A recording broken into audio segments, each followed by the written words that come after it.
Selamat malam Bapak Ibu Saudara sekalian. Hari ini kita sekali lagi diberi kesempatan untuk sama-sama merenungkan satu bagian, yaitu mengenai pelayanan daripada Nommensen, seorang misionaris yang juga dikenal sebagai Rasul orang Batak. Dan kita akan hari ini secara khusus melihat daripada tantangan apa saja yang dia hadapi pada waktu dia melayani, dan apa saja strategi penginjilan daripada Nommensen. Nah, harapannya adalah bagaimana kita juga boleh belajar, sehingga kita boleh memahami daripada pendekatan yang dilakukan oleh Nommensen. Namun sebelumnya mari kita sama-sama masuk di dalam doa. Bapa di dalam sorga, kami sekali lagi bersyukur oleh sebab Tuhan masih beri kami kesempatan. Dan hari ini kami bersama-sama ingin merenungkan bagaimana seorang Nommensen itu boleh dipanggil Tuhan. Bagaimana Tuhan mempersiapkan jalannya sehingga dia boleh menjadi orang yang memberitakan Injil di tanah Batak. Kami berdoa kiranya Tuhan bukan saja memberi kami satu pengetahuan untuk kami boleh mengetahui apa saja yang dilakukan oleh Nommensen, tapi kiranya Tuhan juga memberi kami kuasa untuk kami boleh melakukan pelayanan, memberitakan Injil, memenangkan banyak jiwa bagi kemuliaan Tuhan. Inilah doa dan permohonan kami. Biarlah Tuhan yang boleh memberkati setiap kami. Dalam nama Tuhan Yesus Kristus kami berdoa. Amin. Ya, Bapak Ibu Saudara sekalian, saya akan sebelum kita masuk di dalam lebih jauh di dalam seminar ini, saya akan ajak kita melihat terlebih dahulu beberapa hal, yaitu mengenai tujuan, observasi, dan pendekatan daripada Nommensen. Yang pertama, kita akan melihat bahwa tujuan dari kita membahas tema ini adalah mempelajari sebetulnya pendekatan Nommensen dalam memberitakan Injil di Sumatera Utara atau di Tanah Batak, yang pada prinsipnya itu bisa berguna bagi kita. Jadi di dalam zaman penginjilan itu ada namanya era non-kontekstualisasi. Era non-kontekstualisasi ini nanti kita akan sebut juga ya di dalam seminar kita, yaitu pada prinsipnya adalah memahami bahwa penginjilan itu baru dapat dilakukan setelah budaya-budaya non-Kristen itu dihancurkan semua. Khususnya di dalam budaya kolonialisme pada waktu itu, orang Kristen pada waktu itu mempunyai satu kekuatan. Mereka punya pedang, mereka punya militer. Mereka dapat melakukan, yaitu menghancurkan semua budaya lokal, baru kemudian menanam firman Tuhan. Ini adalah budaya non-kontekstualisasi. Tetapi di dalam zaman Nommensen, dia melakukan pendekatan yang berbeda, yaitu dia melakukan pendekatan kontekstualisasi. Tentu nanti ada perdebatan juga apa yang dikerjakan oleh Nommensen, tetapi kita akan melihat bagian yang mana dia melakukan pendekatan ini yang kita bisa aplikasikan nanti di dalam kita punya pelayanan Bapak Ibu Saudara sekalian. Oke, ini tujuan seminar kita hari ini ya. Untuk kita diberikan satu kepekaan, apa saja item yang penting pada waktu kita itu ingin memberitakan kebenaran firman Tuhan. Apakah langsung hajar hantam seperti itu atau bagaimana? Nah, ini sesuatu hal yang butuh kepekaan. Oke. Dan berikutnya kita akan melakukan observasi di dalam pelayanan Nommensen. Yaitu kita bisa mengajukan pertanyaan, mengapa ya Nommensen itu berhasil? Sementara misionaris lainnya gagal. Tidak semua, tapi kebanyakan gagal. Ya, ada satu nanti yang berhasil, nanti kita juga bahas. Dan kenapa Nommensen memilih menekankan tema mengasihi Tuhan dan sesama dalam memberitakan Injil kepada orang Batak Toba. Nah, ini adalah hal yang nanti kita akan teliti lebih jauh.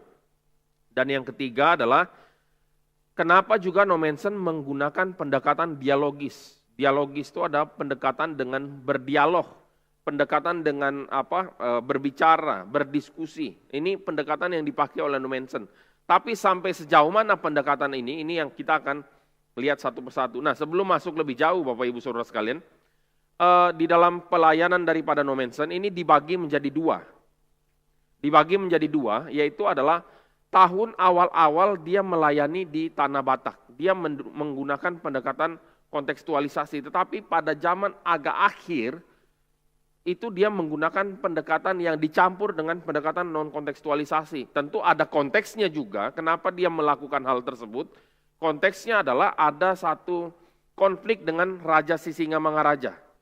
Jadi Sisingamangaraja itu curiga kepada pendatang, yaitu tentu saja kolonial atau orang Belanda, yaitu memang mereka adalah penjajah. Dan memang pada waktu mereka menjajah, ya mereka benar-benar merampas, merampok, menghancurkan. Jadi memang sudah ada stigma bahwa penjajah itu adalah orang-orang bule. Dan tentu saja ketika Nommensen datang, ya dia juga dianggap sebagai orang yang membahayakan bangsa Batak.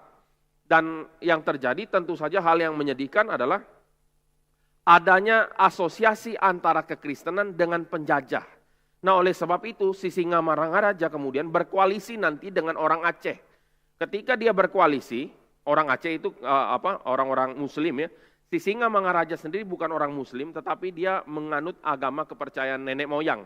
Tapi mereka berkoalisi untuk kemudian mengalahkan pasukan Belanda. Dan bagi Sisingamangaraja, orang Kristen sama orang Belanda itu dianggap sama saja. Maka ini menjadi satu ancaman bagi pelayanan Nommensen kemudian. Jadi Sisingamangaraja mengusir semua orang-orang pendatang, yaitu orang-orang yang kulit putih. Diusir semua dan jiwa mereka terancam, dan pada waktu itulah Nommensen menggunakan pendekatan berikutnya, yaitu meminta bantuan pemerintah Belanda untuk turun tangan. Dan itulah nanti penyebab salah satunya yaitu perang di daerah sana ya, perang dengan penjajah.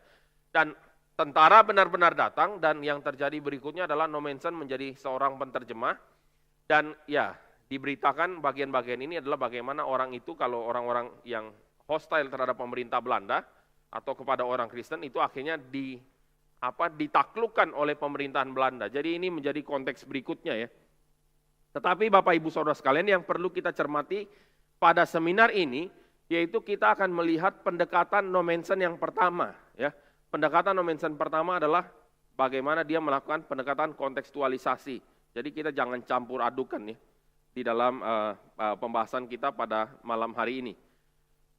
Oke, kita akan melihat ya poin-poin yang akan kita bahas. Pertama, kita akan membahas tentu saja Nommensen itu siapa. Lalu kita akan melihat konteks kontemporer dari Silindung, daerah yang menjadi ladang pelayanan Nommensen nanti. Baik secara historis, politik, dan budaya. Lalu kita akan melihat pendekatan penginjilan kontekstual Nommensen, dan kita juga akan membandingkan pemahaman Injil dengan orang Batak Toba mengenai konsep mengasihi Tuhan dan sesama. Nah Bapak Ibu Saudara sekalian, ini menjadi penting kenapa? Karena untuk memberitakan Injil kita perlu pemahaman mengenai konteks, kita perlu tahu situasi budaya, situasi politik, situasi sejarah, kita juga harus memahami bahasa setempat dan seterusnya. Baru kita memberitakan Injil. Ini kalau berbicara mengenai pendekatan kontekstual ya saudara ya. Tapi tentu kita memahami juga bahwa Injil diberitakan itu di dalam banyak konteks ya saudara. Tentu ini hanya salah satu. Jadi kita bukan mengatakan ini yang terbaik atau bagaimana. Tapi ini adalah salah satu tools untuk kita memahami bagaimana Injil diberitakan. Kita akan masuk berkenalan dengan Nommensen ya. Jadi siapa itu Nommensen? Siapa Nommensen? Nah, Nommensen itu dia pada waktu dilahirkan, pada waktu itu masih daerah Denmark di Pulau Nordstrand di Schleswig, dan saat ini adalah dikategorikan sebagai tempat di Jerman ya saudara. Dan masa kecil Nommensen itu bukan masa kecil yang dipenuhi dengan berkelimpahan materi, tidak, dia adalah orang yang secara profil ekonomi itu tidak terlalu mapan saudara. Dia dari keluarga miskin. Dan dia kemudian sudah mencari nafkah untuk membantu orang tua sejak kecil. Jadi inilah Nommensen. Bahkan dia juga memilih untuk tidak bersekolah dan dia pilih untuk cari makan. Ketika sudah umur 7 tahun dan pada umur 8 tahun, dia mulai mencari nafkah dengan membantu orang tua mengembalakan domba. Dan lanjut ya, waktu itu dia mulai usia 9 tahun, dia belajar jadi tukang atap, intinya dia terus bekerja. Dan dia juga bekerja menjadi petani ya umur 10 tahun, dan kemudian dia juga menuntun bajak ya untuk menanam sawah dan seterusnya. Dan ini menarik saudara. Saya percaya bahwa latar belakang seseorang itu Tuhan terus pakai. Tuhan pakai latar belakang Nommensen dari dia kecil nanti akan dipakai di dalam ladang pelayanan yang Tuhan sediakan. Mengapa saudara? Karena maaf ngomong, orang yang ini bukan karena dia miskin saudara, orang yang punya kebiasaan untuk bersosialisasi dengan orang lain semenjak kecil itu akan menjadi orang yang lebih open, orang yang lebih terbuka. Akan berbeda dengan orang yang dari kecil sudah kutu buku ya.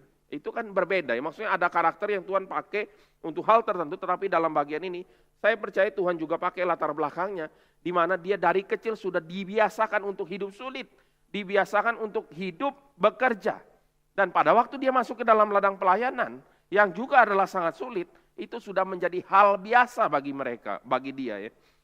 Dan menarik adalah, pada waktu dia sekitar umur 12 tahun, pada waktu itu mereka lagi main ya, lari-lari, lalu tiba-tiba dia ditabrak oleh kereta kuda dan kemudian kakinya digilas dan dia tentu saja ya terbaring dan tidak bisa banyak bergerak dan di dalam keadaan yang ya down ya, karena orang kalau bekerja butuh kaki, saudara, tidak bisa lakukan apa-apa kalau tidak bisa jalan.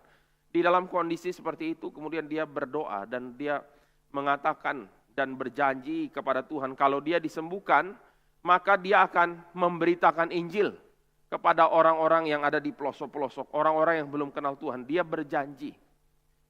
Dan bukan kebetulan, saudara, ada obat baru yang ditemukan dan kemudian dia diobatin dan kemudian dia sembuh. Jadi Nommensen setelah waktu itu dia kemudian berdedikasi untuk masuk ke dalam sekolah teologi dan kemudian menjadi seorang misionaris. Jadi ini kita bisa lihat satu bagian karya tangan Tuhan di dalam kehidupan Nommensen dari kecil. Ada intervensi Tuhan kalau kita lihat di sini. Bapak Ibu Saudara sekalian ya, saya percaya kalau kita renungkan bagian ini, Tuhan juga bekerja secara nyata di dalam hidup kita untuk mendatangkan kemuliaan dan kebaikan bagi orang-orang yang mengasihi Tuhan. Dan bukan itu saja saudara, lalu kemudian ya ini kita tadi lihat ya panggilan dan nazar Nommensen untuk jadi misionaris, tetapi kemudian di masa berikutnya, dia masuk ke dalam sekolah teologi, tetapi sebelum masuk ke sekolah teologi, ada pengaruh dari Lutheran yang begitu kental. Tentu ini adalah bicara ya di Jerman ya, Lutheran itu sangat kuat dan dia dipengaruhi oleh dua orang ya, namanya Toluk dan Neander. Dan kemudian mereka ini mengajarkan bahwa kekristenan itu adalah hidup baru, new life, new love. Jadi ini yang ditekankan di dalam teologi Lutheran. Dan oleh sebab itu ini yang kemudian nanti menjadi satu hal yang dia juga tekankan, supaya apa? Supaya kehidupan baru di dalam Kristus itu masuk ke dalam seluruh aspek hidup. Jadi ini kalau kita lihat ini ada peran di dalam membentuk paradigma daripada Nommensen untuk melakukan penginjilan kontekstualisasi. Jadi bukan dihancurkan semua kebudayaan yang non-Kristen dihancurkan baru kemudian memberitakan Injil, tapi yang dilakukan oleh Nommensen dia melakukan pendekatan kontekstualisasi, meridim budaya-budaya yang dulu bukan budaya Kristen. Nah oleh sebab itu kalau kita lihat sampai hari ini kan budaya Batak itu masih sangat kuat loh, sangat kuat sekali. Ada adat, tentu nanti juga ada diskusi, ada perdebatan mengenai relasi antara Injil dan adat, tetapi asal muasalnya itu adalah berbicara bagaimana ini boleh diridim ya, adat itu boleh diridim.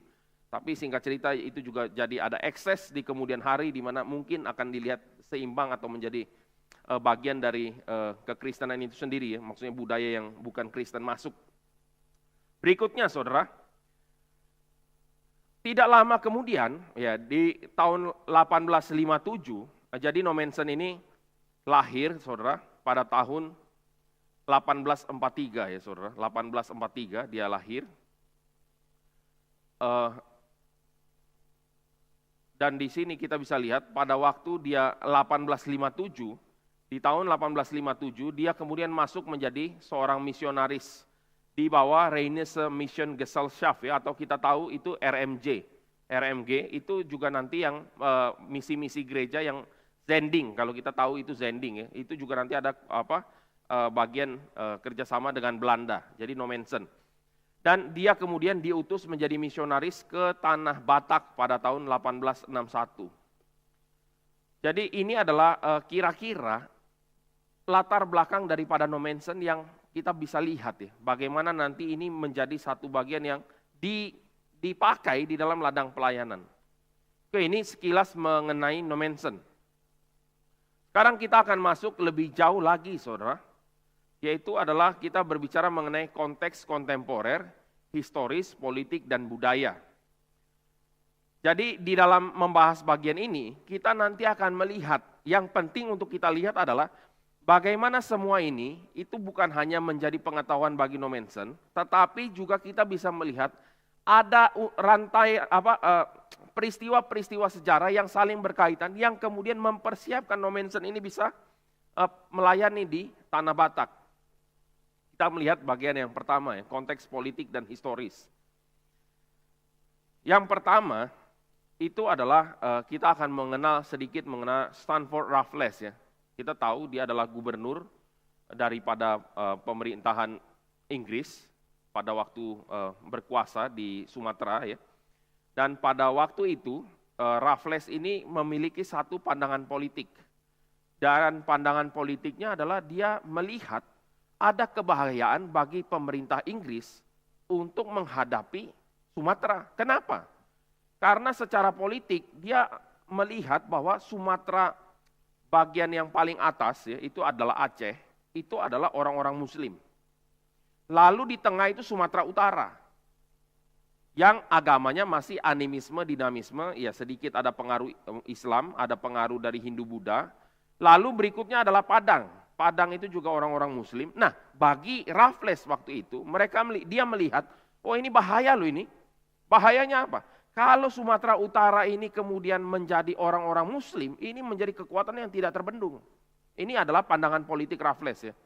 Jadi mereka itu melihat ini adalah tantangan besar bagi pemerintahan penjajah. Kalau ini bergabung, bagaimana mereka bisa kontrol ini? Mereka punya bond sudah kuat sekali. Tidak bisa diadu domba mungkin, tapi itu politiknya Belanda. Tapi ini yang dia lihat. Maka awal-awal dia itu, Raffles itu berpikir lebih bagus mereka ini dijaga supaya tetap animisme, dinamisme. Jangan sampai ini convert kepada agama Islam. Itu pikiran Raffles pada awalnya ya. Tetapi dia kemudian memiliki hati nurani. Dia bilang, dalam hatinya dia berkata, tidak bisa demikian, mereka harus melihat terang. Mereka orang-orang dalam kegelapan, mereka harus melihat terang. Mereka dari orang-orang yang tidak peduli itu harusnya diiluminasi. Dari orang-orang yang barbar menjadi orang yang civilized atau berkebudayaan. Dan itu oleh sebab itu dia berpikir mereka harus kenal kekristenan.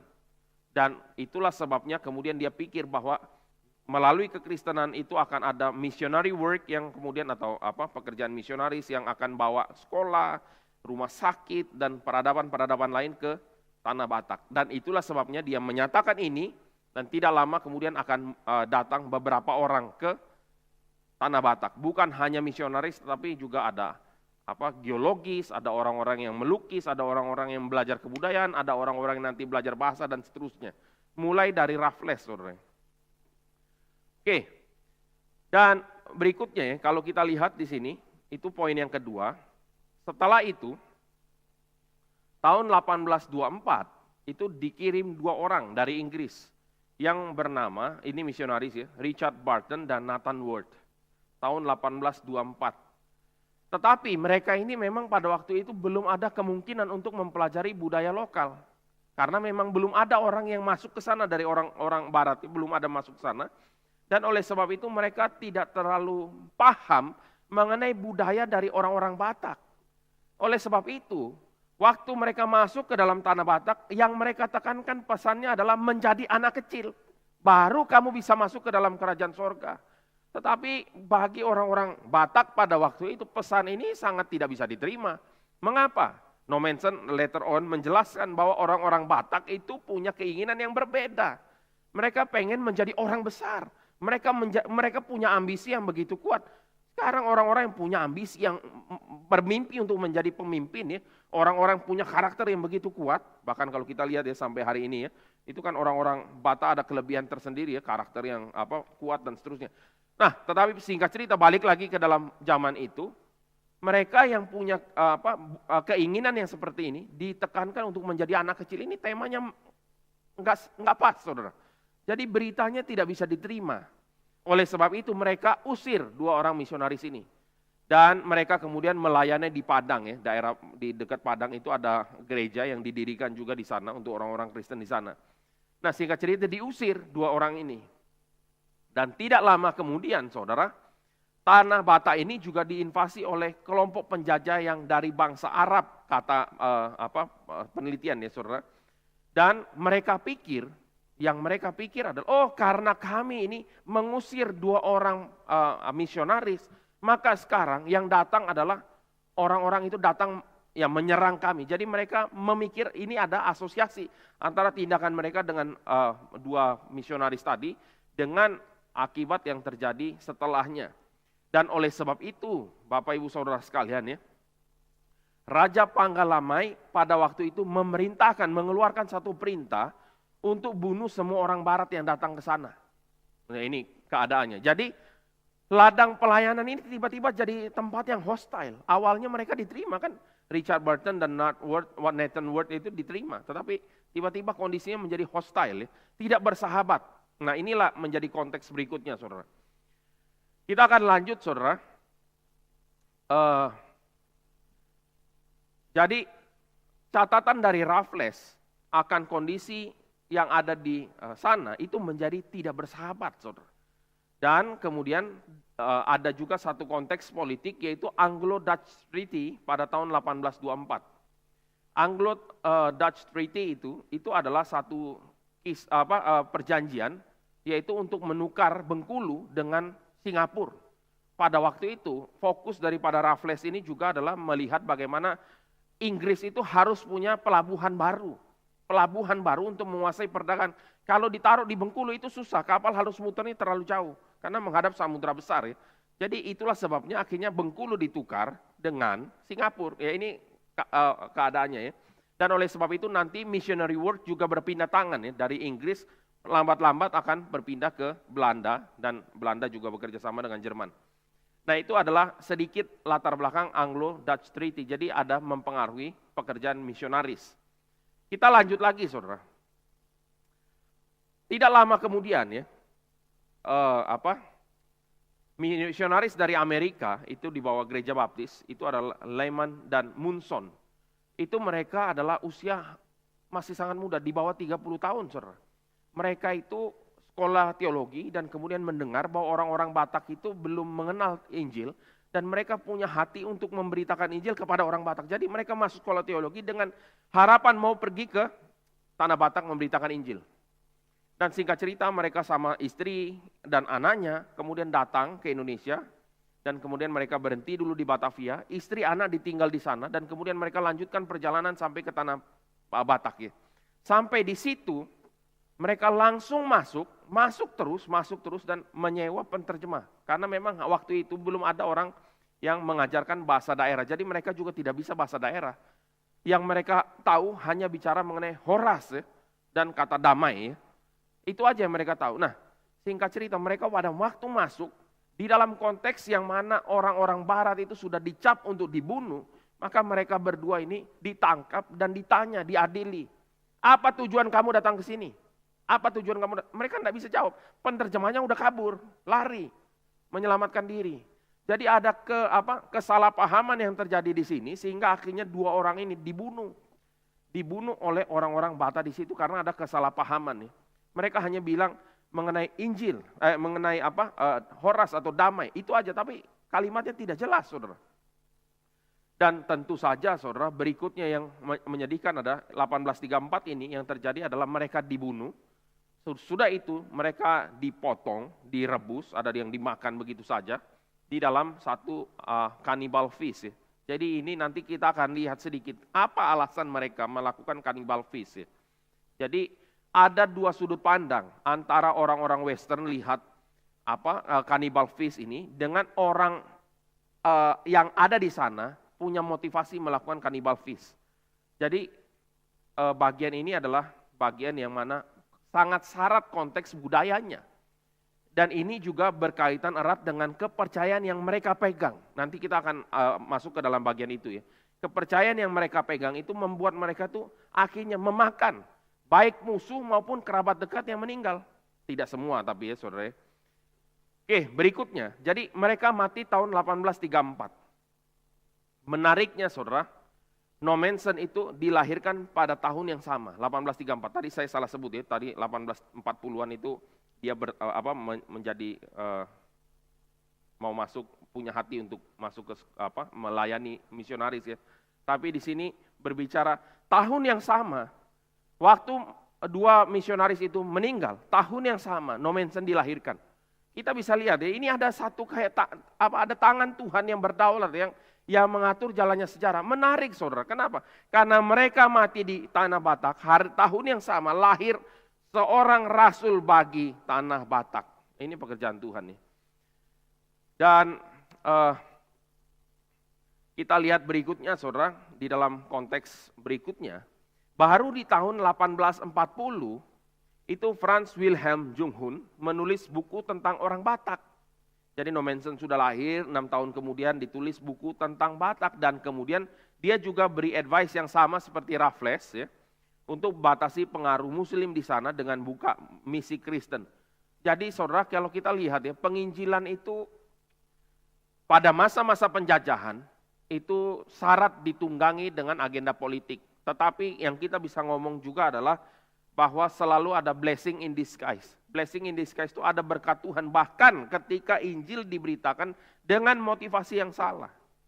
Jadi ada bagian ini saudara, jadi ini yang kita bisa lihat ya.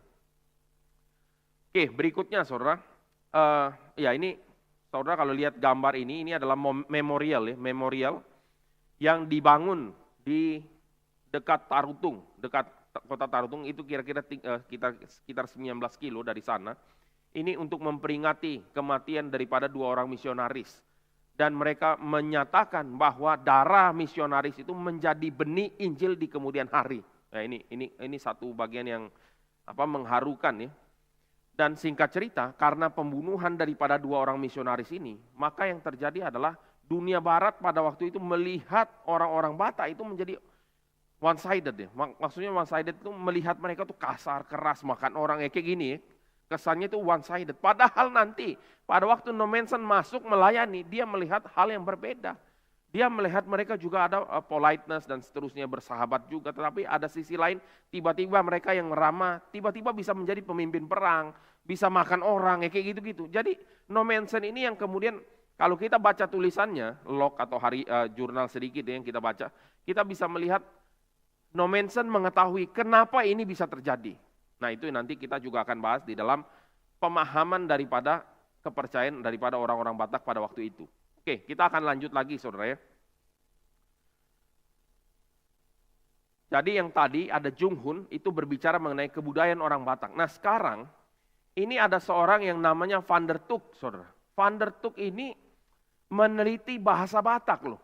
Jadi ini adalah seseorang yang punya darah Belanda, kemudian dia diutus untuk meneliti bahasa Batak ya. Jadi bahasa Batak itu luar biasa loh.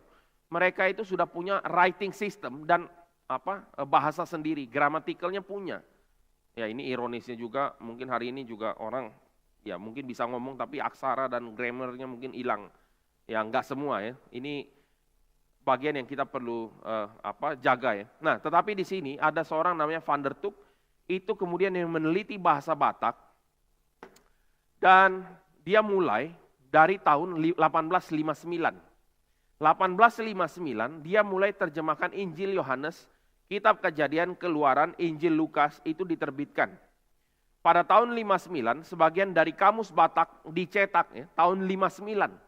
Jadi kalau kita lihat nanti Nommensen itu diordain jadi orang misionaris ke Batak itu tahun 61. Jadi sebelum itu Tuhan sudah persiapkan ada kamus bahasa Batak yang memungkinkan Nommensen untuk belajar. Jadi ini kalau kita trace waktunya itu persis saudara. Persis ya. Jadi waktu yang Tuhan tetapkan, sebelumnya Tuhan siapkan. Inilah sebabnya kita bisa lihat ya, kamus bahasa Batak ini memerankan peranan penting penginjilan ke sana. Kalau enggak bagaimana Nommensen bisa ngomong, bisa melakukan pendekatan dialogis. Ini kan perlu dialog saudara dengan orang lokal ya. Kalau enggak bagaimana bisa pakai penterjemah terus kan sulit.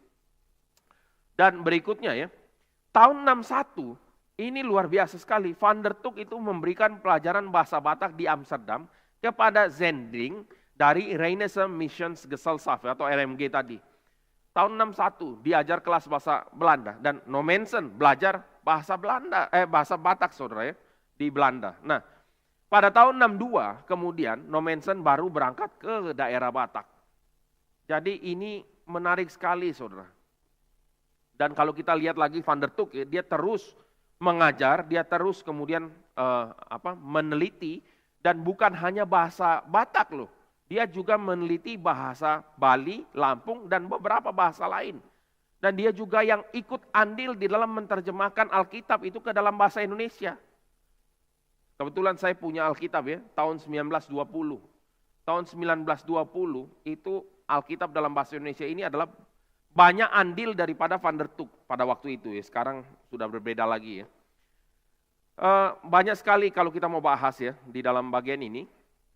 Jadi dia menguasai bahasa dan kemudian publish, dan ini menjadi jembatan untuk Nommensen belajar. Nah, Van der Tuk sendiri tidak banyak orang tahu mungkin, tetapi kita sebenarnya sangat berhutang ya, apalagi dalam konteks penginjilan ke Batak itu berhutang kepada Van der Tuk. Dan makamnya itu ada di Surabaya, saudara.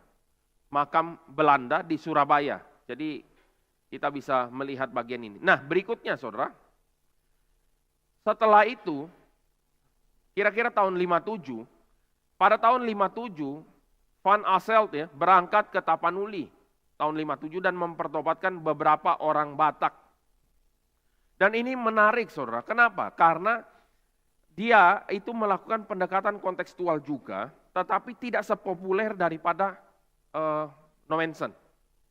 Dan pendekatan yang dia lakukan itu pure pendekatan damai, peace, nggak ada campur tangan pemerintah untuk melakukan annexation atau menaklukkan daerah-daerah, enggak ya. Jadi dia memberitakan Injil di sana, di tanah Batak, bukan di Silindung, di daerah dekat daerah lain.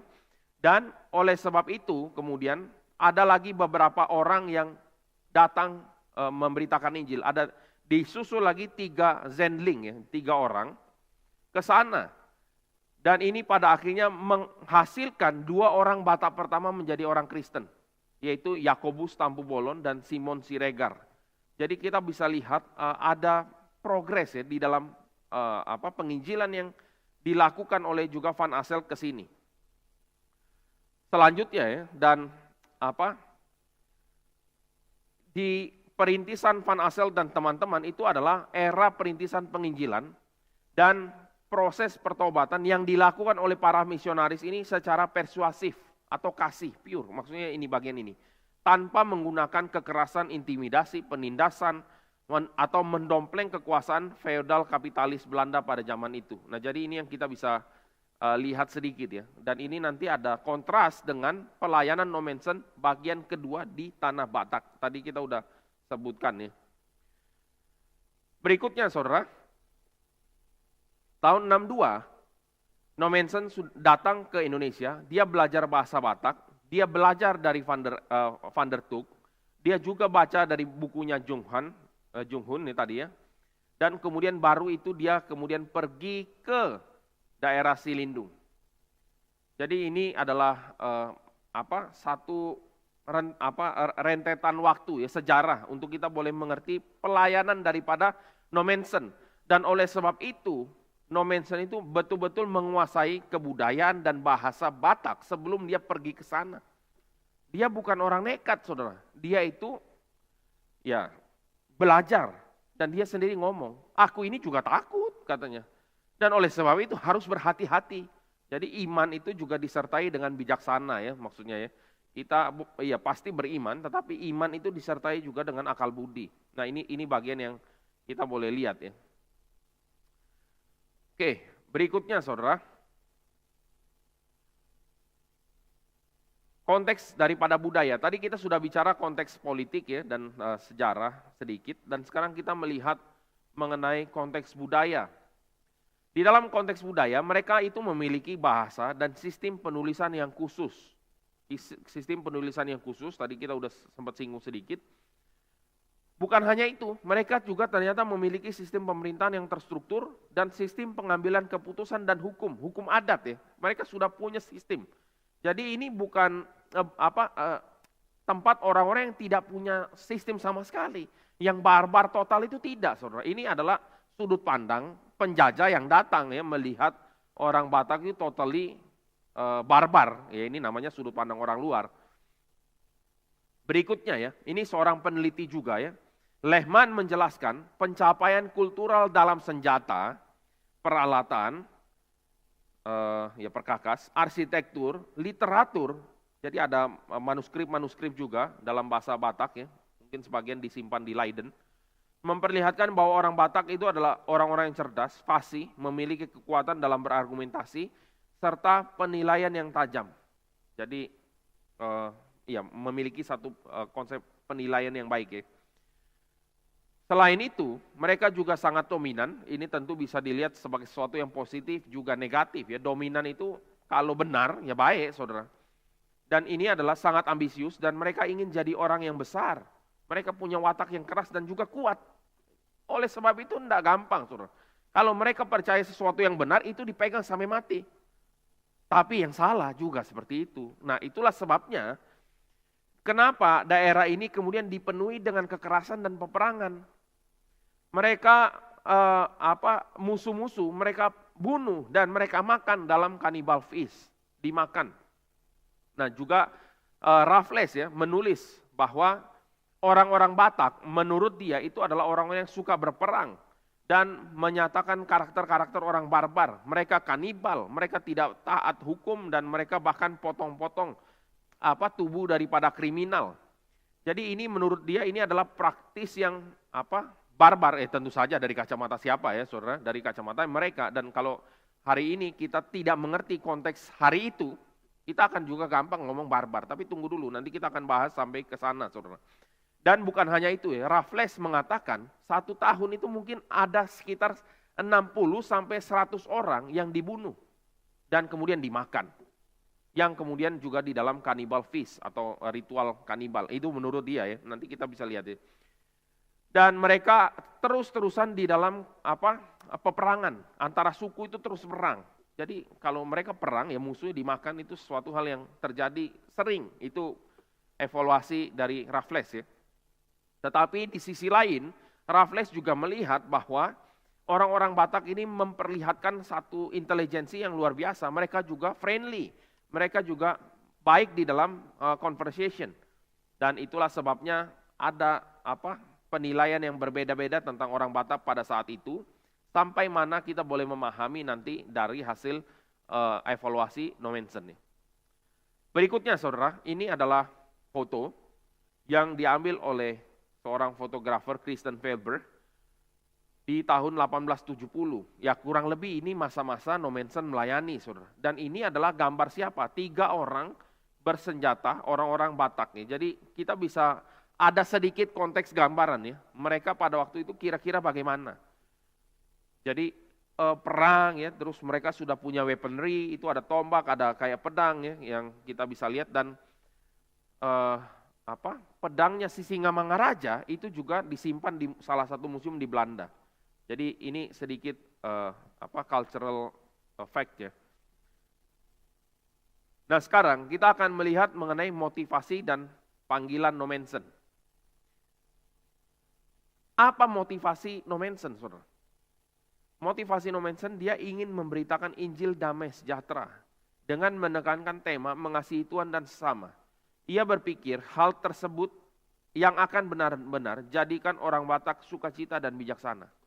Pada waktu dia ingin melayani, dia punya satu konsep yang menurut saya sangat kontekstual ya. Di dalam situasi orang-orang Batak pada saat itu yang selalu perang. Jadi dia ingin mengajarkan mengenai Injil itu membawa damai sejahtera, sukacita dengan mengasihi Tuhan dan sesama. Dan ini akan menjadikan mereka jadi sukacita dan bijaksana. Singkat cerita ya, ini kemudian yang menjadi satu berita yang menghantar Nikodemus menjadi percaya. Ini orang Kristen pertama di Silindung, namanya Nikodemus.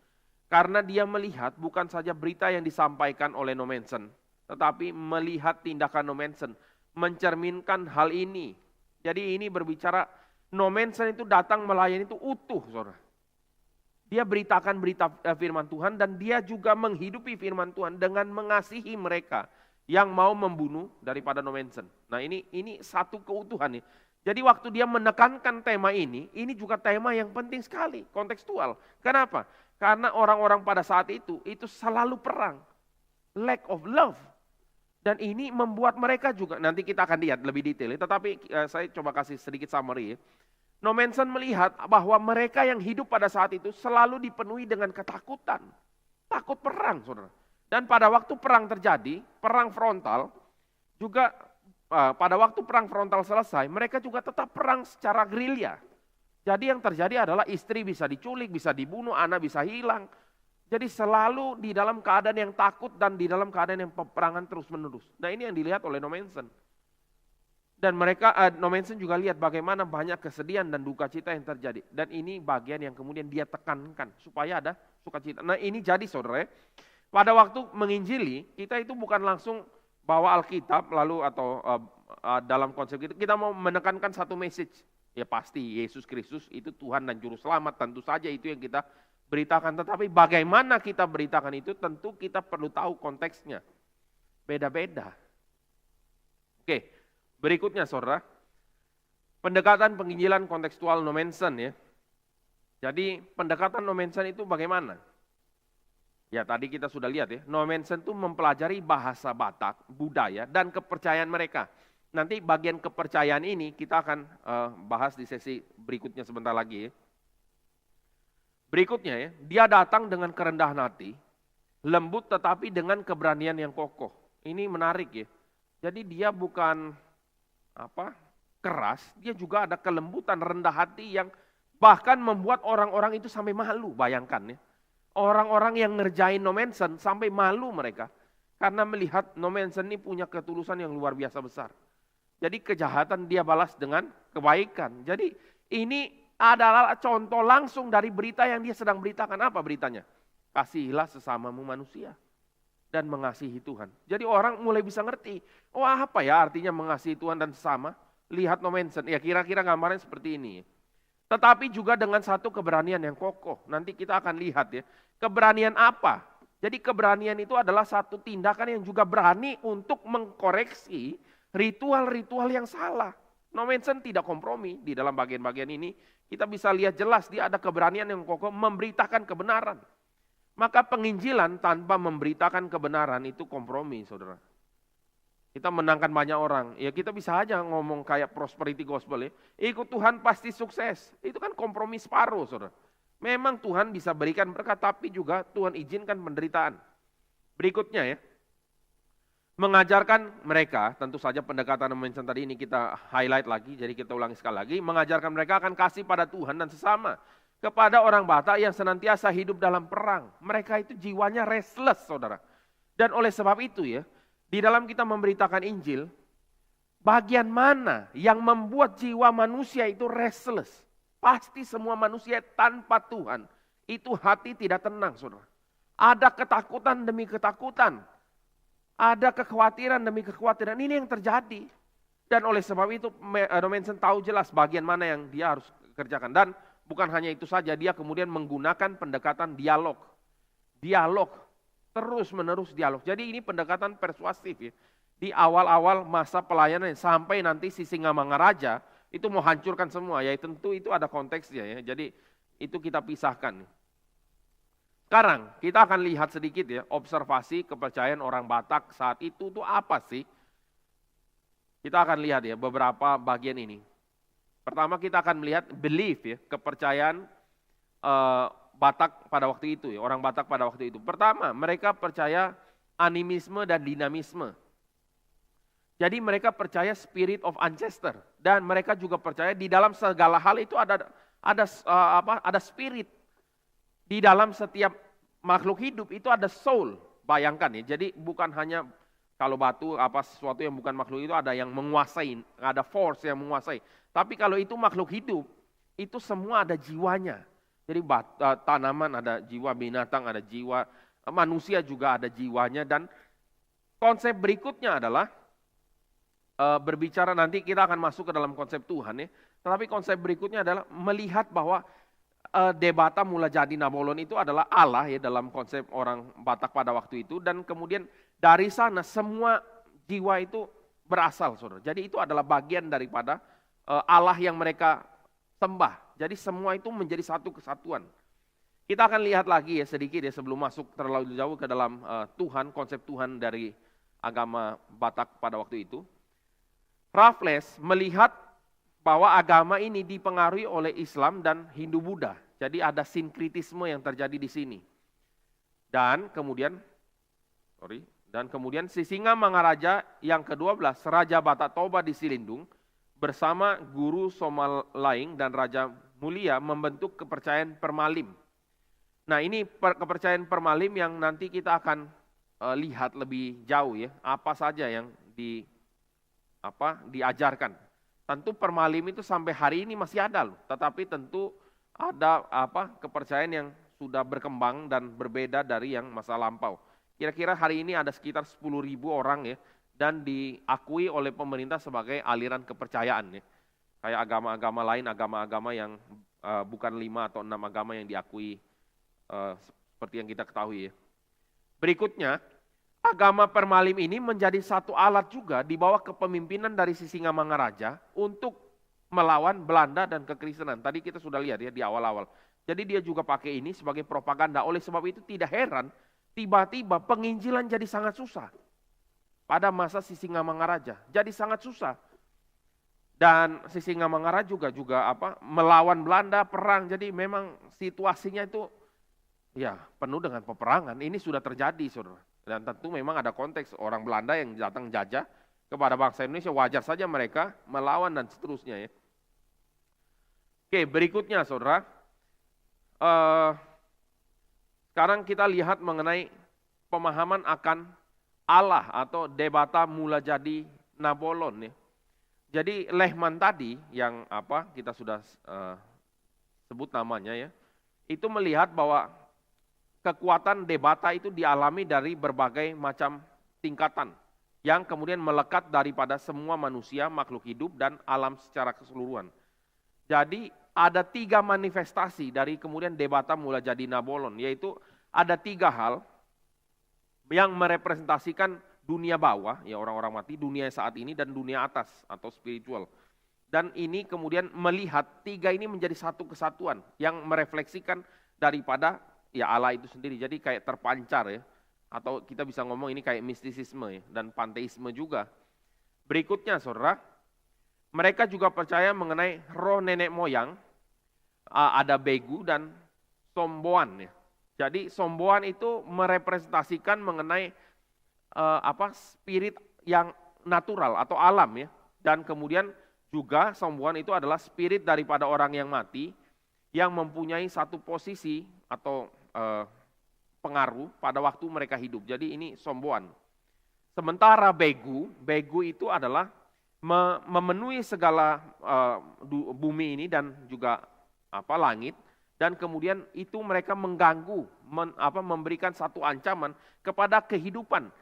Dan itu yang dilihat, Begu itu adalah dilihat sebagai sumber penderitaan daripada manusia.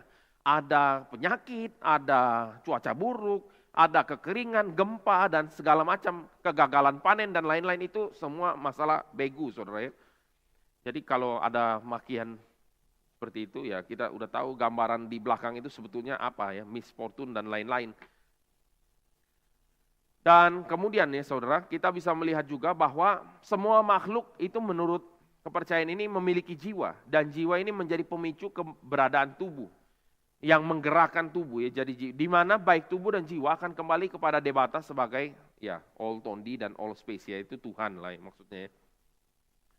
Dan sekarang kita bisa lihat saudara, ada satu pemahaman mengenai kanibalisme. Nah ini tadi kita sudah bahas ya. Kanibalisme itu di dalam pemahaman yang baru saja kita bahas ini, bahwa segala sesuatu kembali kepada Debata Mula Jadi Nabolon, maka mereka melihat tubuh itu sebagai sesuatu yang punya bagian daripada Allah atau bagian daripada nature itu sendiri. Dan mereka melihat kalau itu musuh, maka waktu mereka makan musuh itu, ada bagian di dalam musuh itu yang menjadi bagian dari diri dia, yaitu bicara mengenai kekuatan, keberanian, dan seterusnya. Tapi kalau itu berbicara mengenai orang yang kerabat dekat meninggal, waktu dimakan, maka digambarkan sebagaimana orang itu tetap ada di dalam kehidupan dari orang yang makan. Jadi makan orang itu bukan karena preferensi. Oh enggak ada ayam ya, kita ganti jadi orang. Bukan karena itu saudara. Ada perbedaan konsep dari bagian ini. Paling enggak dari kepercayaan yang kita bisa lihat di sini. Dan mereka juga punya kepercayaan bahwa kalau orang itu musuh itu tidak dipotong-potong, yaitu akan ada misfortune dan segala macam ya. Nah maka dari tadi kita bisa melihat ya, 2 misionaris yang meninggal yang dibunuh, itu di dalam konsep yang seperti ini, saudara. Jadi bukan karena kanibal dalam pengertian yang barbar, yang dari sudut pandang yang one-sided dari penilaian orang Western, tapi kita juga bisa melihat dari konteks ini. Berikutnya, pemahaman akan takdir dan pembenaran diri. Ini sebetulnya adalah satu bagian yang sangat menakutkan ya. Jadi mereka itu percaya segala sesuatu sudah ditentukan oleh Tuhan. Jadi ada miripnya ya, maksudnya itu kedaulatan Tuhan, tapi ini lebih tepat mungkin dikatakan sebagai takdir. Maka mereka menganggap bahwa segala sesuatu yang terjadi di dalam hidup ini takdir. Jadi kita kalau mukul orang, bunuh orang, itu sudah ditentukan semua. Jadi saya tidak bersalah kalau begitu. Nah ini adalah bagian dari pembenaran diri kemudian. Jadi kita bisa lihat ya, gabungan antara karakter yang dominan, yang ambisius, dengan satu konsep pemahaman bahwa segala sesuatu terjadi adalah takdir, dan kalau itu takdir, apa yang saya lakukan semuanya itu nggak ada salah dan benar, semua itu benar, bisa diterima. Coba bayangkan yang terjadi apa ya, pasti pembunuhan lah. Coba bayangkan saja kalau kita jengkel sama orang ya, maksudnya ya ini kita ada konteks hukum ya. Tapi kalau tidak ada, jengkel sama orang, marah atau semua. Dan kita pikir kalau kita bunuh tidak ada salah, maka yang terjadi pertumpahan darah pasti tambah banyak, saudara. Nah oleh sebab itulah yang terjadi berbagai macam jenis kejahatan itu dianggap sebagai sesuatu yang biasa saja. Dan tadi kita sudah sempat singgung ya, ada kebingungan oleh Raffles melihat bahwa satu sisi bisa ada sikap yang bersahaja sekali ya, bersahabat, tapi sisi lain bisa makan orang punya. Jadi kenapa ini? Jawabannya adalah ini, saudara. Yaitu mereka punya konsep atau kepercayaan itu memang membuat mereka bisa kayak ada berbeda antara gelap dan terang seperti itu kalau kita mau lihat secara moralitas. Berikutnya, perilaku. Nah ini menarik ya. Saat itu terdapat ritual tahunan Pamaleon Huta Bolon si Pahalima, di mana mereka mempersembahkan korban berupa kerbau. Tetapi saudara, Nommensen yang melihat sendiri ritual ini pada tahun 64, yaitu mereka sudah kumpul rame-rame, lalu setelah korban diberikan, itu ada seseorang yang dimasuki oleh roh nenek moyang dan mengatakan, kalau kamu mau ritual ini diterima, kamu harus mempersembahkan seseorang laki-laki, baru diterima. Oh ini kan minta korban tumbal ya. Nah di sini saudara, kita bisa lihat ada satu bagian, nanti ada bagian itu, tapi di sini nanti Nommensen mengatakan ini bukan roh nenek moyangmu. Nenekmu kalau memang dia adalah nenekmu, dia tidak pernah minta korban manusia, itu pasti dari si jahat. Ya ini sedikit ya. Tapi yang kita mau coba lihat dulu adalah perilaku. Jadi kalau kita lihat di sini, itu memang ada kuasa gelap yang masuk di dalam ritual-ritual ini. Hanya iblis saja yang minta korban nyawa, saudara. Jadi memang ada iblis ya. Jadi di dalam bagian ini, Nommensen lihat sendiri apa yang terjadi itu dan dia lawan ya. Nanti bagian dia lawan kita akan bahas tersendiri. Endokanibalisme itu adalah kanibalisme di antara kekerabatan. Jadi motivasinya supaya orang yang mati itu ada di dalam diri kita yang makan gitu. Eksokanibalisme itu adalah kanibalisme kepada orang asing, kepada musuh yang kalau dimakan kekuatannya dapat ke kita sedikit. Ya ini kayak kalau kita ambil contoh film Marvel mungkin ya, ada superhero yang kerjaannya serap superhero lain punya kekuatan, dan ya kayak gitulah kalau ambil contoh-contoh yang lebih populer ya. Berikutnya ya, mereka punya experience. Jadi tadi kita sudah lihat behaviornya, sekarang kita lihat experience yang dialami orang Batak saat itu. Nah, tadi sempat kita singgung ya, orang Batak saat itu hidup dalam ketakutan karena senantiasa dalam peperangan. Peperangan frontal, tadi kita udah lihat, itu adalah perang yang dilakukan, tetapi menurut Nommensen, perang itu tuh agak lebih tidak terlalu mematikan. Karena masing-masing takut terluka. Jadi kayak lebih menakut-nakuti tapi tidak berani betul-betul perang ya. Ya ini perang frontal, tetapi yang berbahaya adalah perang gerilyanya, yaitu mereka memburu wanita, anak-anak. Mereka dapat dibunuh atau dijadikan tahanan. Nah ini yang membuat kondisi itu tidak selalu dalam ketakutan dan peperangan. Meskipun demikian, mereka tidak rasa berdosa oleh sebab konsep pembenaran diri dan konsep akan takdir. Tadi kita sudah bahas ya. Jadi sampai sini kita sudah lihat sesuatu yang dalam ya. Jadi Nomensen itu memahami satu-satu. Nah sampai sini kita mau coba refleksikan sedikit. Kaitannya apa ya dengan kita hari ini? Tentu di dalam konteks kita hari ini kita juga harus gali mendalam, saudara. Kalau kita mau menginjili, kita juga kalau mungkin kita mengenal orang ini, kalau penginjilan pribadi ya, kita mengenal orangnya, kita tahu siapa dia, apa konsep berpikirnya, bagaimana dia ambil keputusan, kira-kira lah ya maksudnya, di dalam anugerah Tuhan, dan kemudian kita memberitakan firman Tuhan di dalam pimpinan daripada Roh Kudus. Nah ini bagian yang kita boleh gumulkan sama-sama, saudara. Atau kepada orang di daerah yang lain, atau di kondisi yang lain, konteks yang lain. Karena tujuan menginjili ini apa, saudara? Bukan seperti kekristenan yang ditunggangi oleh penjajah, bukan. Kalau mereka dulu kepentingan politik supaya ini tidak menjadi kekuatan yang bergabung menentang kami. Itu dulu, saudara. Kekristenan atau misionari, pekerjaan misionari itu sering ditunggangi zaman itu. Tetapi kalau kita bisa lihat, zaman jauh sebelum itu, yaitu di dalam zaman para rasul, penginjilan itu murni, saudara. Tidak ada penunggangan apapun. Tujuannya adalah supaya orang sukacita, mengenal Tuhan dan Juru Selamat. Mereka yang hidup di dalam dosa, itu boleh ditebus dan melihat sukacita yang sejati. Ada damai yang sejati. Dan sebagaimana yang dikerjakan oleh Nomensen di situ. Pada waktu itu di sana, orang-orang menerima Injil dan mereka hidup sukacita. Ini masa yang pertama ya, kontekstualisasi. Kita pisahkan dengan masa yang berikutnya di dalam peperangan dengan Sisingamangaraja ya. Oke. Berikutnya saudara. Nah kita akan lebih masuk lagi ke dalam pendekatan dialogis kontekstualnya Nomensen. Jadi Nomensen setelah ada kepekaan, dia kemudian akan melakukan pendekatan dialog ya. Nah di sini ya, kepekaan akan budaya dan kemudian dialog. Kita lihat latar belakang ya. Tadi kita sudah sempat singgung ya, ada masa penginjilan non-kontekstualisasi, di mana semua aspek tradisional dari budaya non-Kristen dihancurkan sebelum kekristenan dibangun atau diajarkan. Kegagalan kemudian, memahami bahasa, konteks pelayanan, itu berkontribusi dari gagalnya pelayanan para misionaris sebelum Nomensen. Ini kita sudah lihat sedikit ya dari Ward and Barton tadi yang diusir karena mereka tekankan Injil itu adalah menjadi anak kecil. Ini ada ketidakpekaan akan budaya. Berikutnya, kita lihat nih mengenai apa tindakan Nomensen. Nomensen itu sebelum menginjili, dia itu melakukan studi selama 2 tahun budaya dan bahasa. Bahkan setelah dia sudah studi, dia tinggal di daerah Angkola. Sebelum datang ke daerah Batak Toba di Silindung ya, antara Batak Toba dan Mandailing itu ada Angkola di situ ya. Jadi kita lihat Nomensen ini benar-benar mempersiapkan diri dengan baik. Dan dia juga sudah tahu bahwa ada misionaris yang sudah dibunuh di sana. Jadi Nomensen itu sangat sadar akan bahaya tinggal di antara orang-orang yang ada di situ.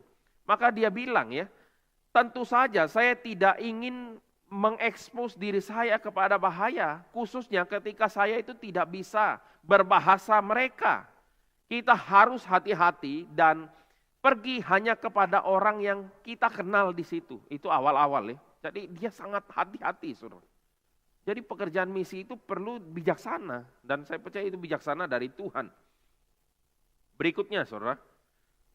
Nomensen ya kepada rekan misionaris, dia menekankan untuk mereka juga menguasai bahasa, mendalami bagaimana cara mereka berpikir, orang Batak berpikir.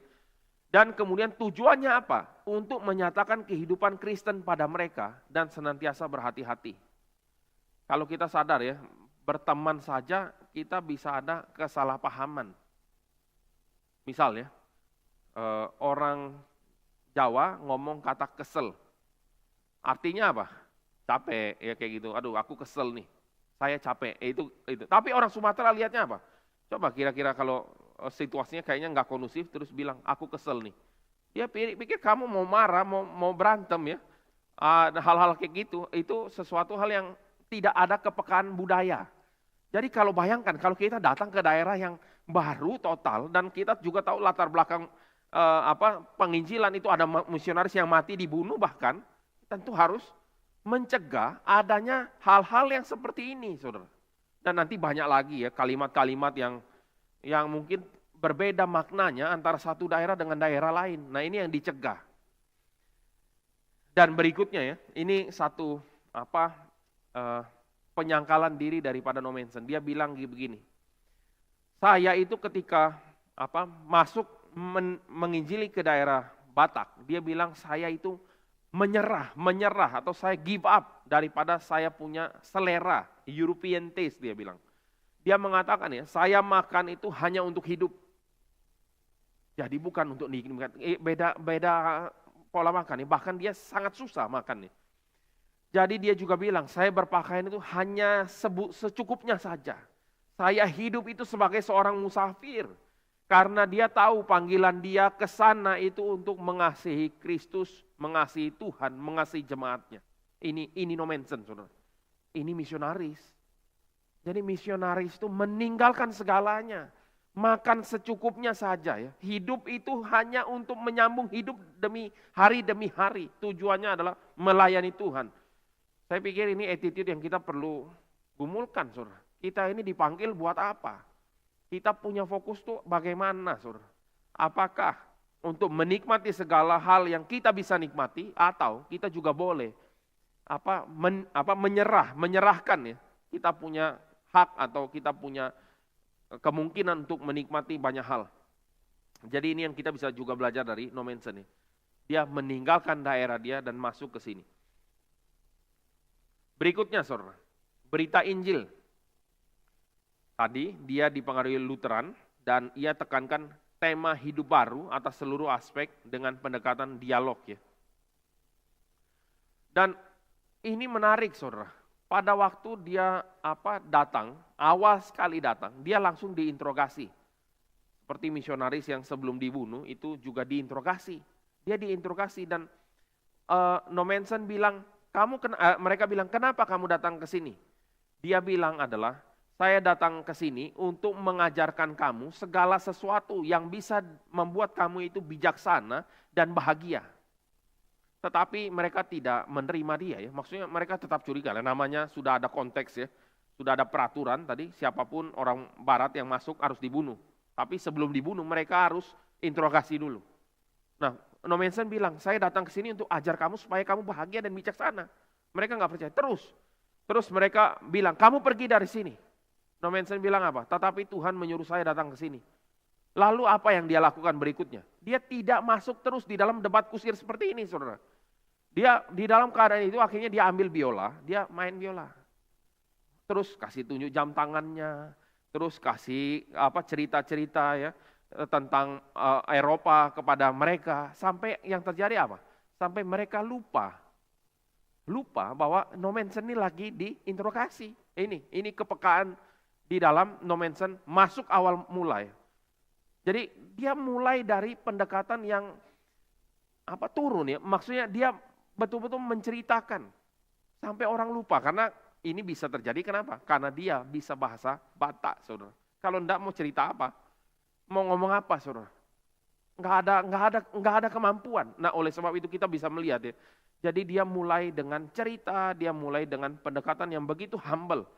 Sehingga orang makin lama makin welcome dia. Tetapi ini dia bilang, ini siklusnya berkali-kali begini. Besoknya ditanyain lagi, kamu ngapain ke sini?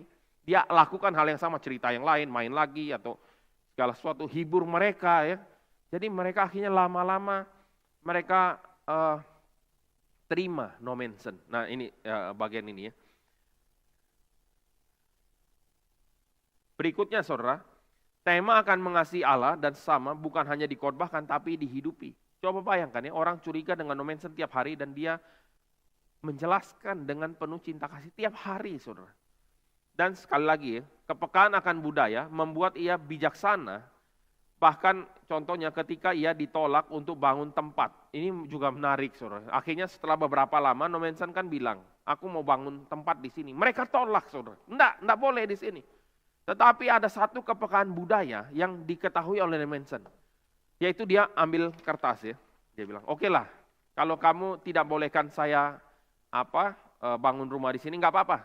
Diambil kertas, saya catat nama-nama orang yang tidak setuju. Siapa aja? Siapa tidak setuju? Waktu ditanya begitu, orang-orang pada takut. Kenapa, saudara?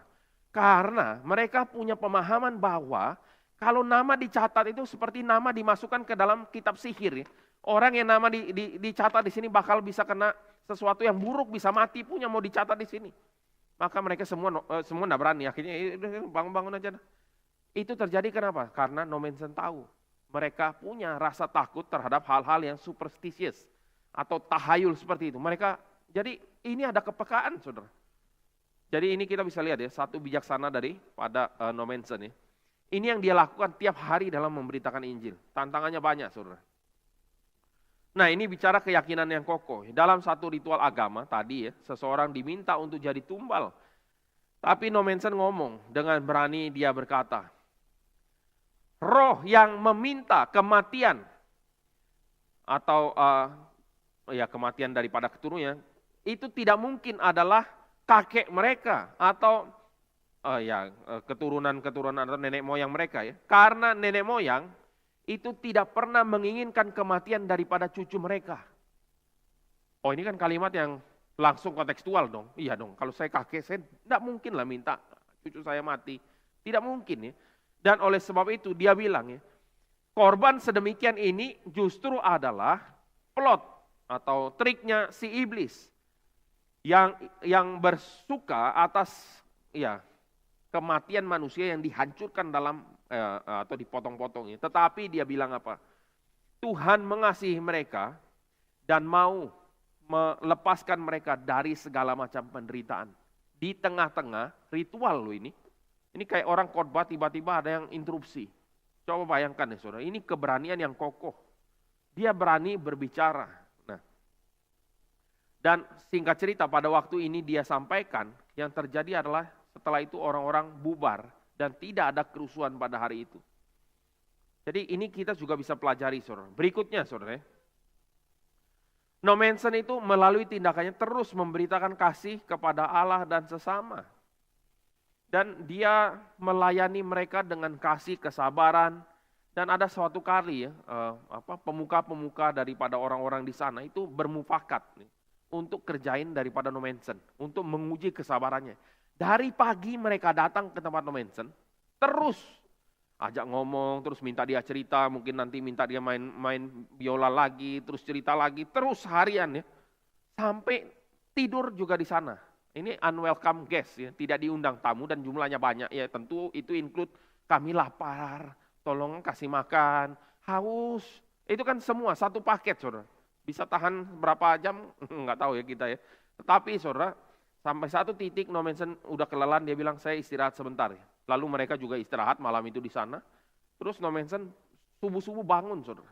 Yang dilakukan oleh No Manson adalah ambil selimutnya, dia tutupin semua orang-orang itu dengan selimut karena di sana dingin. Dan pagi-pagi pada waktu mereka bangun, mereka pulang dengan sembunyi-sembunyi. Kenapa? Karena mereka malu. Mereka malu karena No Manson menunjukkan kelembutan dan cinta kasih. No Manson kan bisa kan, biarkan saja ya. Udahlah kedinginan, nggak apa-apa, udah dari tadi.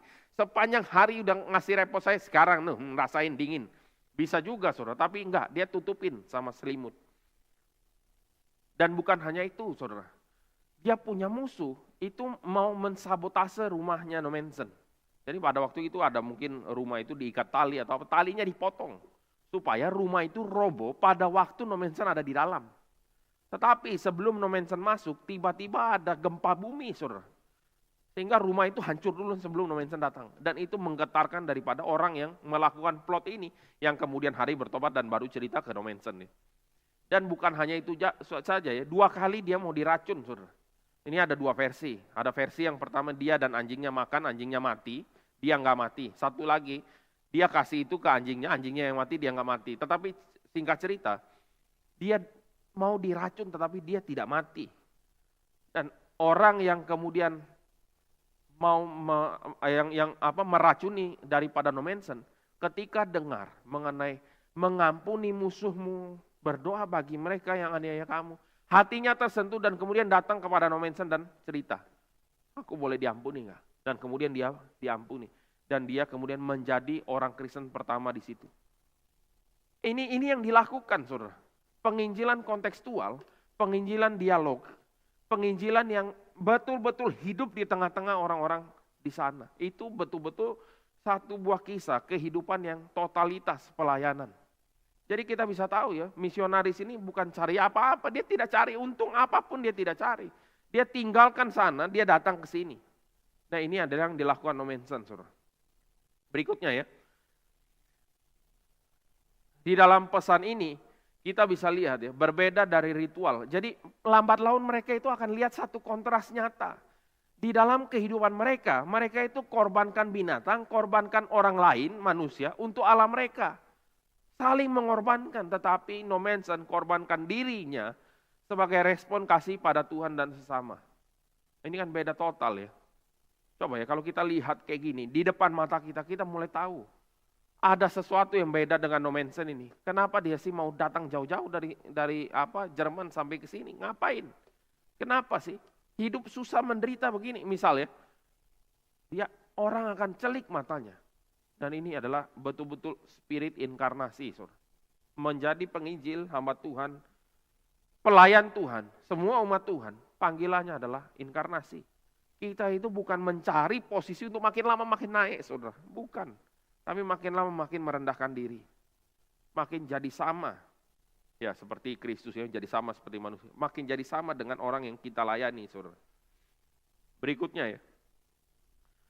Tadi ya, kesabaran dan kerelaan untuk menderita, menyatakan kesungguhan dan kualitas kasih yang dia nyatakan kepada orang Batak Toba ya saudara. Dia memberikan pengampunan.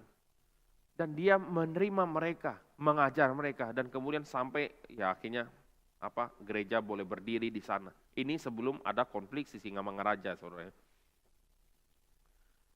Berikutnya ya.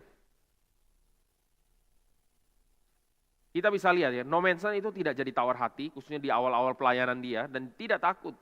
Dia melayani mereka yang mencobainya, mengampuni mereka yang hendak bunuh dia, memberitahu cara kepada mereka untuk hidup sebagai anggota kerajaan Allah. Jadi ini yang diberitakan tiap hari. Dan sungguh besar ya, sungguh luar biasa kita lihat pekerjaan Tuhan melalui Nommensen. Tetapi kalau kita refleksi sekali lagi, melihat cara Tuhan mempersiapkan semuanya ini bisa terjadi itu lebih menakjubkan. Jadi rentetan cerita yang kita bahas ini adalah kalau kita lihat sekarang ya ke belakang, kita lihat Tuhan atur satu-satu. Ada Junghun yang mulai menuliskan mengenai budaya orang Batak. Ada Van der Tuk yang kemudian tulis kamus dalam bahasa Batak. Dia mulai mengajar juga, Nommensen ada, belajar dulu. Terus sebelumnya ada penginjil Van Asselt yang sudah ke sana. Dan kemudian memenangkan orang Kristen di situ. Jadi Nommensen datang bisa belajar lagi setahun di Angkola. Saudara. Sebelum akhirnya dia terjun masuk sampai ke dalam Silindung di daerah Batak Toba ini. Jadi kita bisa melihat rentetan sejarah ini siapa yang atur, saudara? Tuhan yang atur. Dan waktu kita bisa lihat ini adalah satu hal yang indah. Dan kita boleh melihat memang tangan Tuhan bekerja. Nah sekarang saudara kita boleh refleksikan. Apa bagian kita di dalam sejarah keselamatan yang Tuhan sedang kerjakan bagi umat Tuhan saat ini dan yang akan datang. Hal itu akan bisa kita ketahui atau mungkin kita tidak ketahui. Tetapi apa yang kita kerjakan di dalam kesetiaan meresponi Tuhan. Mungkin Tuhan mau pakai saudara. Menjadi satu persembahan yang harum di mata Tuhan. Kalau kita lihat ya. 2 misionaris yang mati sepertinya sia-sia. Tetapi enggak saudara. Darah orang yang menjadi martir itu tidak sia-sia. Mereka menjadi satu kesaksian nih. Bahwa kasih yang dinyatakan, bahkan sampai waktu mereka meregang nyawa, itu mereka tidak melawan, saudara. Mereka siap mati. Dan itu kemudian di kemudian hari orang-orang itu cerita kepada Nommensen. Dan mereka juga bertobat, saudara. Kita bisa lihat ya, bagian kita di mana sekarang? Ini pertanyaan reflektif untuk kita ya. Jadi kita udah bicara mengenai tantangan penginjilan Nommensen. Berat sekali. Strateginya kita juga udah bahas. Dia dengan kesabaran, dia melakukan penjelasan, dia punya konteks budaya yang kuat ya. Dia tahu bahasanya, dia betul-betul menjadi orang Batak. Itu ceritanya saudara. Dia betul-betul hidup di situ sampai mati tahun 18 ya, 1918 dia sampai mati di situ dan kuburannya ada di sana sampai hari ini. Nah jadi saudara, kalau kita renungkan bagian ini, Nommensen menjadi sama seperti orang-orang Batak. Dia menjadi orang Batak saudara, memberitakan Injil. Dan sekali lagi bagian untuk kita refleksikan, kita udah tahu cerita ini. Dan sekarang bagian kita bagaimana? Apa yang kita kerjakan?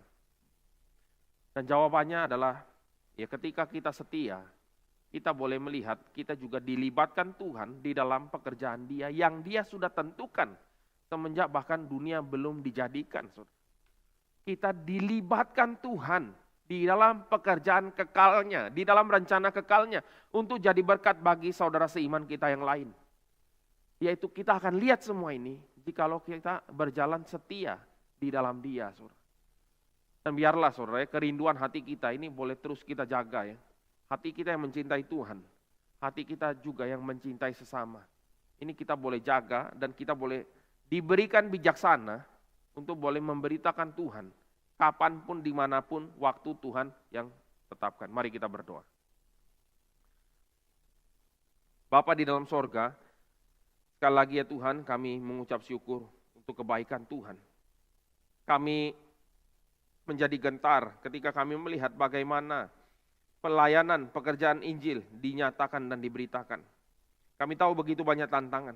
Kami juga tahu begitu banyak kelemahan kami yang enggan. Mungkin selama ini kami mengejar kenikmatan hidup. Kami melupakan pelayanan. Kami melupakan Tuhan. Kami melupakan mengasihi sesama kami. Kami membiarkan orang-orang meregang nyawa di dalam keberdosaan sehingga mereka binasa. Tetapi Tuhan, celikan mata kami, gerakan hati kami untuk kami boleh mengasihi Tuhan lebih lagi. Dan kami boleh melangkahkan kaki kami dan membuka mulut kami untuk memberitakan Tuhan. Sehingga banyak orang dimenangkan. Orang-orang yang berjalan di dalam kegelapan boleh melihat terang yang ajaib. Orang-orang di dalam ketakutan boleh melihat sukacita dari Tuhan. Dan biarlah ya Tuhan, kami boleh bersukacita bersama-sama di dalam kami menikmati keselamatan yang dari Tuhan. Dan sekarang ya Tuhan, kiranya Tuhan berkenan memakai seluruh hidup kami menjadi alat yang boleh memuliakan Tuhan, yang boleh menggenapkan rencana Tuhan di dalam dunia ini. Terima kasih Bapa di dalam sorga, dengarlah doa dan seru kami. Di dalam nama Tuhan Yesus Kristus kami berdoa dan mengucap syukur. Amin. Seminar kita pada malam hari ini sampai di sini. Kita diberikan kesempatan juga untuk memberikan persembahan di dalam link tersebut. Tuhan memberkati.